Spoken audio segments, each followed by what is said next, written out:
nós sabemos que os streptococcus e que os estafilococos, em sua grande maioria, são inibidos pela terapia biofotodinâmica. O professor quer dizer que eu posso condicionalmente aplicar essa terapia biofotodinâmica em um paciente que sei que tem um processo infeccioso de base?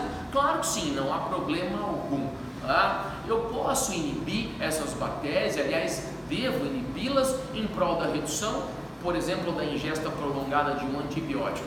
Ninguém está dizendo para você evitar ou não prescrevê-lo. Claro, nós não pararemos com a terapia medicamentosa, com a farmacologia, que é claro, evidentemente é muito importante para o combate aí. De um ponto de vista específico, como o bactericida, o antibiótico é o gold standard, é o que nós temos de padrão ouro, e isso deve continuar sendo prescrito. Agora, para potencializar o uso de muitos deles, a terapia biofotodinâmica é uma alternativa bem bacana. Já visto também que muitas dessas bactérias elas não estão em um processo de cultura tanto intradentinário como periodontal. Muitas dessas bactérias elas estão num processo de cultura em um músculo como a língua, por exemplo, ou uma área, como foi evidenciado na primeira imagem, uma área mais queratinosa nos lábios, ou até mesmo uma área mais vermelha que vocês viram na anatomia, né? A área queratinosa por fora e a zona vermelha dos lábios por dentro. Pessoal da fisioterapia, a mesma coisa. Um paciente, por exemplo, tem fratura de fêmur ou tíbia e passa por um processo de fixação externa, uma gaiola. Essa gaiola pode ser triplanar, biplanar, ou pode ser, por exemplo, uma gaiola arredondada, como é o Ilizarov. Há o trajeto de pinos dessa gaiola externamente para a sustentação de carga do paciente. Imagina o trajeto desse pino. Esse pino de externo para interno, ele forma uma interface de uma abertura, um canal para infecção. Então, veja, como sei se posso ou não utilizar para bloqueio ou como meio bactericida? Peço uma cultura. Pedindo uma cultura, você se livra de demais problemas e até um princípio de proliferação adicional. Não existe estudo que eu conheça até hoje sobre laser terapia e proliferação de bactéria, mas é o que eu sempre digo a vocês: medicina e áreas médicas é fisiologia, mas bom senso.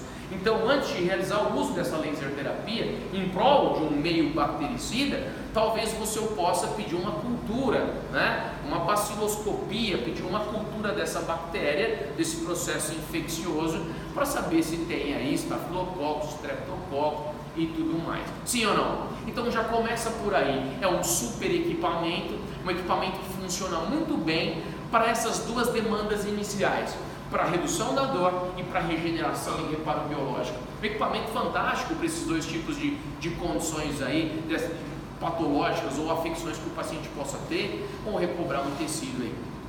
Outra coisa, ao final eu vou falar um pouco sobre o uso do laser em prol de ganhos metabólicos, e não só evitando o processo catabólico, mas ganho metabólico funcional para a musculatura.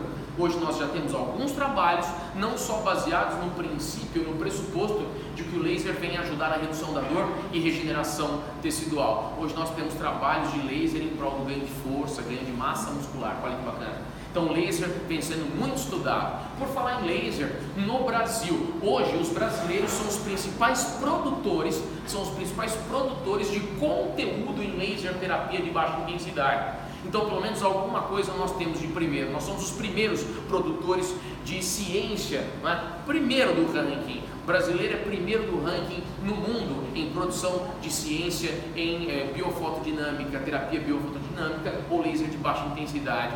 E não é por quantidade, não, é por qualidade. Revistas interessantes como o JCR bem alto, que é o fator de impacto, que é o que nós chamamos de Journal Citation Report, não é? Esses fatores de impacto, eles podem de 0,001 até fator de impacto que nós temos de 37 e tudo mais. Revistas com fator de impacto de 17, 18, muitas vezes são ordenadas e tem o seu review, tem a sua revisão em pares, é o que nós chamamos de revisão ad hoc ou ad hoc. Os principais revisores dessas revistas de laser terapia são brasileiros. Então veja, não é só produção de ciência em laser terapia, é avaliação de ciência de laser terapia em um contexto mundial. Tá? Revistas como a Photomedicine, revistas como a Laser Therapy, então várias delas possuem revisores, pares de revisores nacionais. brasileiros. Nós somos os principais produtores de ciência, principais avaliadores de ciência em laser de baixa intensidade no mundo, tá? Então esse orgulho, pelo menos esse orgulho nós temos, tá?